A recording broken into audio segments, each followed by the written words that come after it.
Good morning, it's 10 o'clock. I'm Nancy Sun and it's time for Easy News on ICRT. Looking at news from here in Taiwan this morning, the TAIEX opened up 0.7 points from yesterday's close at 8,354 on turnover of 3 billion NT. Edible oil supplier Dingxing Industrial has been fined 3 million NT for failing to provide a list of products it manufactured that contain adulterated oils supplied by Changchi Foodstuff Factory.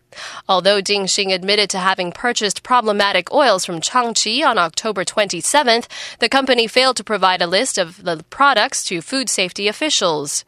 Dingxing finally made officials a list of the problem products on November 3rd, 8 days after the request was first made.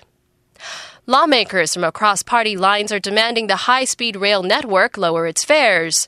The call comes days after a power outage on the line that affected some 32,000 passengers.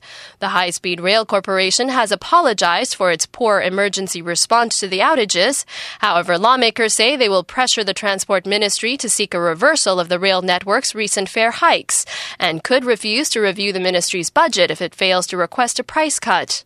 Transport Minister Ye Kwang-shi yesterday described Saturday's incident as distressing.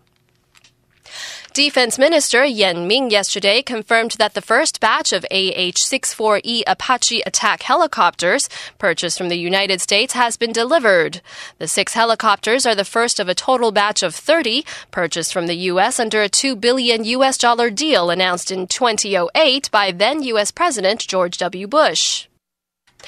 And Taipei 101 says the 2014 New Year celebrations will see 218 seconds fireworks display. That's 30 seconds longer than last year's show. According to the tower management, the display is being designed once again by French pyrotechnic design company Group F.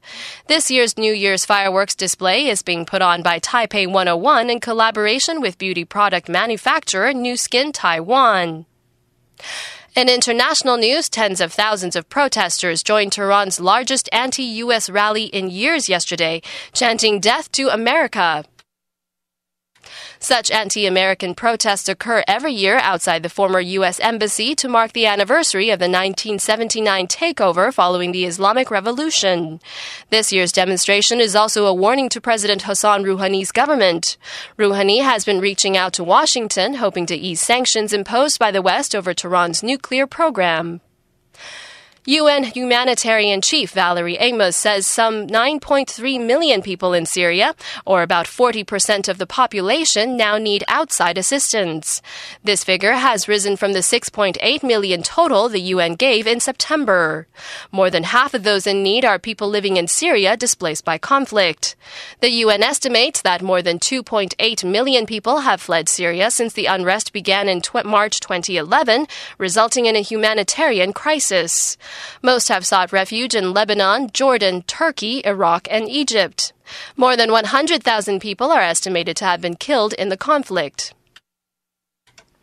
The former director of a program established to aid the survivors of Nazi persecution has been sentenced in New York to 8 years in prison for his role in a $57 million fraud.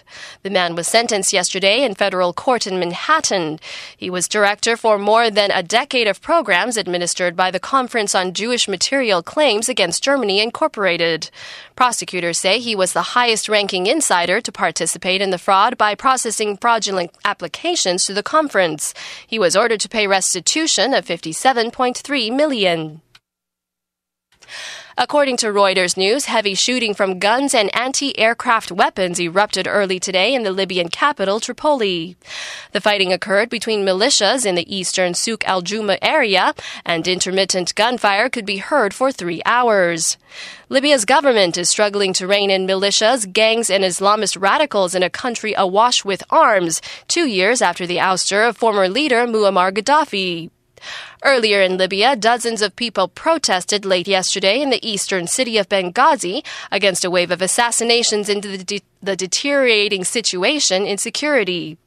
Protesters burned tires in several parts of the port city and demanded the government of Prime Minister Ali Zaidan and parliament quit. And now looking at the weather across Taiwan, according to the Central Weather Bureau, we can expect cloudy skies and occasional rain in the north with a high of 25 in Taipei, and cloudy skies in the center and south with a high of 28 in Taichung and a high of 29 in the Kaohsiung area. Current temperatures now, Taipei 21, Taichung 25, and Kaohsiung 26.